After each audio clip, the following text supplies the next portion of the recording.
Insert the battery into the controller canister.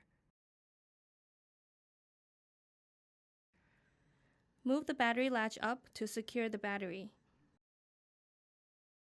Reinstall the cover on the controller canister by sliding the cover from back to front until the button clicks.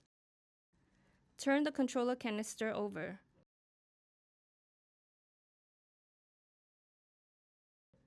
With the cam handle in the open position, slide the controller canister all the way into the controller shelf. Move the cam handle to the left to lock the controller canister in place.